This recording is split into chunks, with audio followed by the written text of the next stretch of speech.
Hey Patrick, thanks for doing this.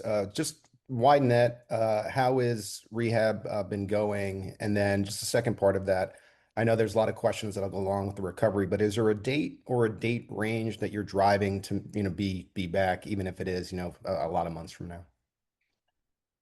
Yeah, first off, rehab's going great so far, just hitting all the checkpoints that the doctor wants you to do and getting the strength and the range of mobility back.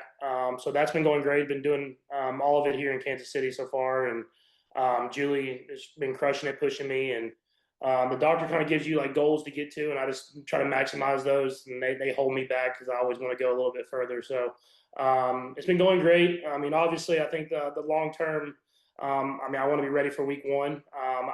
Doctor said that I could be, but I can't predict what's going to happen throughout the process. But that's my goal, and so I'll try to prepare myself to be ready to play in that week one and have no restrictions. You want to be out there healthy and giving us the best chance to win. And so, obviously, hopefully, be able to do some stuff in OTAs and then get to training camp and hopefully be able to do a lot there. So I'm excited for the process. It's a long process, but I'm excited for it.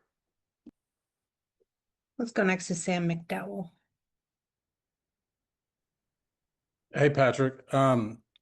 Just wondering, just you mentioned OTAs and training camp. You guys have layer on to your playbook every year. I don't know whether you'll have new voices in the room with coaches or whatnot, but regardless, I know you guys will at least change up some things offensively. How will you keep up to speed on that? And obviously, you did this as a rookie. I just wonder if you might lean on that experience at all.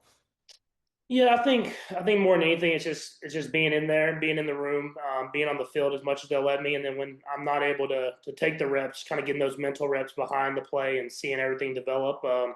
The coaches will put me in the right position in order to do that. But I take it slow, but at the same time, I'll push to be out there as much as I can be. And so we have a great plan in place as far as kind of where we want to get to. But we have to let it all play out and kind of take it a day at a time, which it's been hard for me, but at the same time, it makes me get the best out every single day. We just haven't been able to talk to you since the injury for obvious reasons, but just wondering, what was that moment like for you on the field? Yeah, I mean, obviously, I knew something had happened, but once I was able to walk a little bit, I thought I might have a chance to kind of get back into the game. You kind of go into the tent, they do the test, and they want to take you back to the locker room, and so you don't know for sure and everything like that. But when I was able to move, I asked one of the doctors if I'd get a brace and just finish the game, but they wouldn't let me. And so they obviously, it kind of sunk in once the game ended, and then I was able to get the results from the MRI and stuff like that, which is it's hard, but at the same time, you got to kind of flip the script fast, knowing that it's going to be a quick turnaround to get to this season. And so now it's just been motivating, trying to push myself to, like I said, as much as they'll let me push myself to be ready for next year. We'll go next to Herbie Teope. Go ahead, Herbie. Hey, Patrick, Happy New Year. Sid, I'll have two quick questions here, real quick. Patrick, you mentioned you're sort of eyeing OTAs, but like every year in April during the offseason workout program, you've attempted to bring the guys down there to Texas with you. How is this process going to affect what you normally do with your receivers? I mean, I can't speak for what Coach Reed exactly is going to do, but I would expect us to kind of be here a little bit earlier, just with me already being here. I've talked to some of the receivers already. I mean, I think that's kind of the mindset that we have is we want to be in the building and getting back to it. And I mean, the thing about when you lose and you don't make the playoffs, you have a longer off season than you usually have. And so I think guys are getting away right now, kind of getting their minds right, getting their bodies right. But guys are hungry to get back out there. I mean, it's hard to watch these playoff games. And so we'll be in the building, and you'll try to build that camaraderie that way, is just doing stuff around Kansas City, maybe taking to some Royals games or wherever that is, and try to build those relationships with those guys. And then being in the building, you'll be able to get the same work that you would have got kind of down there in Texas. And Patrick, you mentioned this season. I'm sure you've had an opportunity now to actually look back at what has happened. What went wrong in 2025, in your opinion? Yeah, I think just compounding mistakes. I mean, you make mistakes throughout a game. For myself, I look at some of the red zone interceptions I threw and kind of bigger moments in the third and fourth quarter of games. I mean, that's stuff that I hadn't done in the past. And so, speaking for myself, just trying to be better in those moments. And then I think offensively, we weren't consistent enough throughout games. We had stretches in games where we played good. We had stretches in the season where we played really good, but we got to be better. And that starts with me, and then it kind of has to feed throughout the entire offense. And so I think, like I said, guys are motivated. Coaches, players, we're all motivated to be better this next year. And like I said, it sucks watching these games. I mean, I want to be out there playing football, and especially at this time of year, it's the best time of year to play football. So they'll give us the motivation, hopefully, for us to come back stronger next year. We'll go next to Todd Lebo. Got a couple quick ones here as well. You know, Patrick, you mentioned the offense, just a couple things here and there, but does this feel like to you like there's just a couple little tweaks, or does there need to be some sort of a kind of an overhaul to the offense? What sort of things do you think the offense needs to do here while you guys have a little extra time that you're not used to having? Yeah, I mean, you just got to dive deep into that scheme evaluation and see what teams are seeing against us. I think the one part about having so much success is teams watch a lot of film on you, and so they try to have good game plans on how to combat what you do and what you've done well. And you saw that this year, where teams were very conscious of some of the plays that we've hit for a long time, and so we have to find ways to counteract that and kind of go at teams and be able to utilize that and make more explosive plays. I think if we can get back to some of that stuff, as well as being consistent on a down to down basis. That'll be stuff that we got to continue to get better at. And I think there's minor tweaks, but at the same time, you got to look at the entire picture and see if we can be better at every single area. So we'll see where we get to after watching the film, but I'm willing to do whatever it takes in order to go out there and have success. And it looks like you may lose your coordinator. Matt Nagy's taken some head coaching interviews and is not under contract next year. I mean, what did he mean to you these last few years and early on when you had him as well? If he's not going to be around, what will that be like?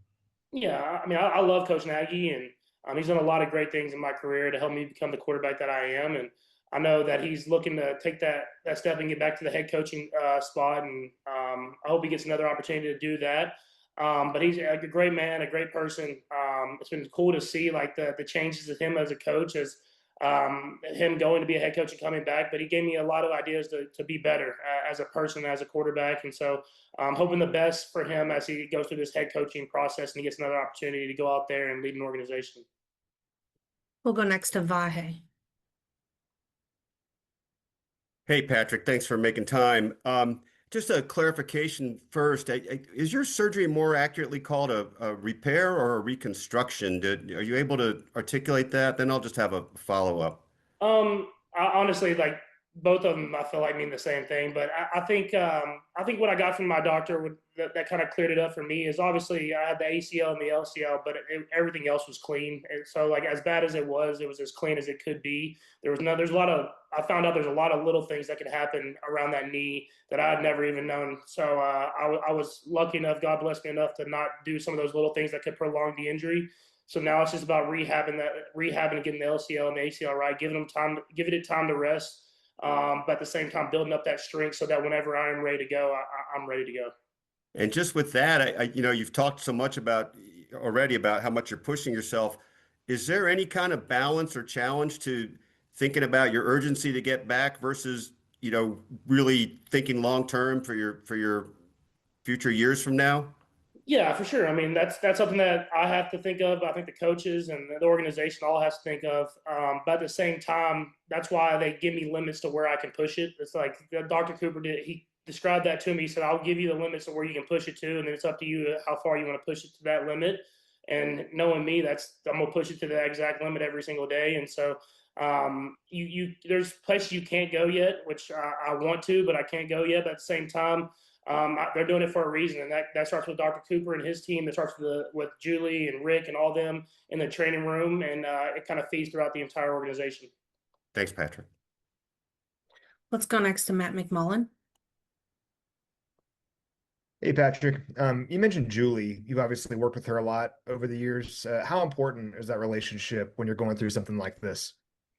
Yeah, I think it's extremely important because what I found out throughout this process is not every day is going to feel amazing. Like there's some days you're going to be sore, there's some days you're going to feel stiff, but you have to have someone that you trust that's going to get the best out of you, that's going to keep you safe, and someone that's going to push you. I think that's what's more than anything. It's some days I want to go in there and crush rehab. Some days I just want to get through it. She doesn't let you have the get through it day. She pushes you to be the best every single day, and it's been a different process kind of jumping right into working out like this. Like I always worked out, kind of built up throughout the off season, but it's been fun to at least be with people that care about me and that want to push me to be the best that I can be. And so I'm in that training room every single day, and I'm trying to make sure that I'm ready to go as quickly as possible. Let's go next to Matt Derrick. Patrick, appreciate your time. And two questions for you. One, you mentioned, working with Julie and being here in Kansas City. Is your expectation that you're going to do the majority or all of your rehab on this knee here in Kansas City? And how do you imagine that working with the work that you also do with Bobby on your own? Yeah, we've actually already had a good plan, and I met with Julie and with Bobby and Rick and the whole team, and I'll be here mostly in Kansas City. There'll be times I will be in Dallas. I mean, just with meeting with Dr. Cooper and being with his team as well. But it's been great to see the collaboration with everybody, so that we have a plan for every single day that I have this off season, and you got to maximize all those days. And so a lot of it will be in Kansas City. There'll be times where Rick Julie might be down in Dallas with Dr. Cooper helping me out there as well. But I'm doing whatever I can to maximize every day. So we have a good plan that we've talked through every single day of this entire off season.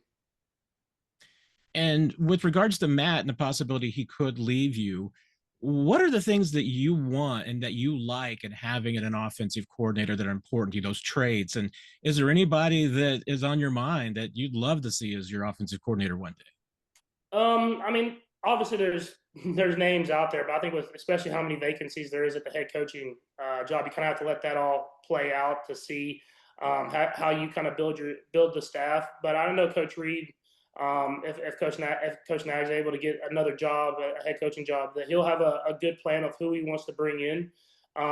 But for me, I just want someone that loves football, that cares about football, that wants to give everything they can to win. To hold people accountable, and then to bring new ideas every single day. I think that's something that we have to continue to do if you want to continue to be great in this league. Is you have to continue to evolve and get better and better, and that's something that we will try to do here. And I want to get back to that winning culture of being accountable to each other and going out there and playing great football every single day, practice or game. We only have time for one more. We're going to wrap it up with Matt Foster real quick. Thank you, Patrick. Pat, just real quick, we've talked a lot about the physical side and the challenges that come with a rehab like this, but how are you going about the mental toll that a serious injury takes like this? And again, wanting to push your body to certain limits, but you kind of have to take it back until it's ready to do what you want it to do. Yeah, no, I mean, it definitely weighs on your mental a little bit.